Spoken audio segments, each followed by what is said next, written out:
தமிழ் நெஞ்சங்களுக்கு வணக்கம். மீண்டும் அடுத்த பதிவில் சந்திப்பதிலே நான் மிக்க மகிழ்ச்சி கொள்கிறேன்.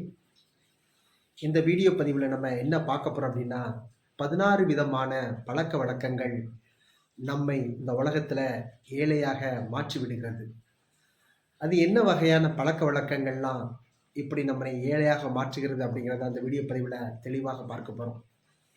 இந்த விஷயங்கள் எல்லாம் நாம் பண்ணாமல் இருந்தோம் அப்படின்னா நாம் கண்டிப்பாக ஏழையாக அந்த உலகத்தில் மாற மாட்டோம்.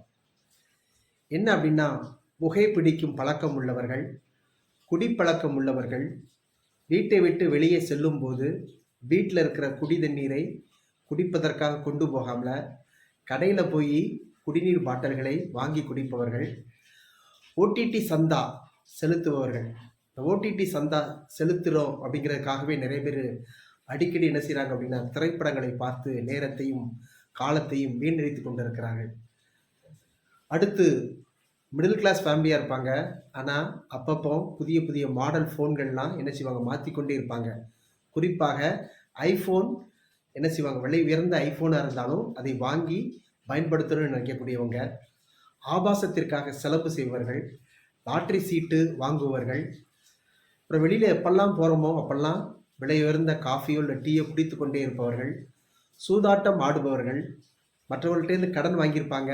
ஆனால் அந்த கடனை உடனே செலுத்தாமல் தாமதமாக இழுத்தடிச்சு என்ன செய்கிறது, கடனை அடைப்பவர்கள், துணிகள் வாங்கும்போது இந்த துணிகள்லாம் என்னென்னா சில சமயங்களில் தள்ளுபடியெலாம் கொடுப்பாங்க. அந்த தள்ளுபடி சமயம் பார்த்து துணிகள் வாங்காமல் எப்போ பார்த்தாலும் துணிகள் வாங்கி கொண்டே இருப்பவர்கள், ஹோட்டலில் போய் அடிக்கடி ஆர்டர் பண்ணி சாப்பிடுவர்கள், பிராண்டட் உடை தான் ஆடிவேன், சாதாரண லோக்கல் உடை நான் அணிய மாட்டேன், பிராண்டட் ஷர்ட்டு பிராண்டட் உடைகள் மட்டும்தான் நான் அணிவேன் என்று ஆண்களும் பெண்களும் நினைப்பவர்கள், வெளியில் போனாலே கால் டாக்ஸி ஆர்டர் பண்ணி அந்த கால் டாக்ஸியில் தான் போவேன் அப்படின்ட்டு அடம் பிடிப்பவர்கள், எப்போ பார்த்தாலும் அமேசான் ஃப்ளிப்கார்ட் என்ற ஆன்லைனில் பொருட்களை எல்லாம் பர்ச்சேஸ் பண்ணுறவங்க. இப்படிப்பட்ட குணங்கள் உங்கள்கிட்ட இருந்தால் கூடிய விரைவில் நீங்களும் என்ன செய்வீங்க, ஏழையாக மாறிடுவீங்க. இல்லை ஏழையாக குணங்கள் உங்கள்கிட்ட இருந்தால் கூடிய விரைவில் நீங்களும் என்ன செய்வீங்க, ஏழையாக மாறிடுவீங்க.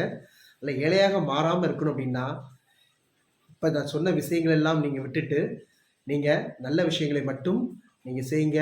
வாழ்க்கையில் கண்டிப்பாக நீங்கள் ஏழையாக மாற மாட்டீர்கள் என்பது நிச்சயம். அன்புடன் ஜஸ்டின்.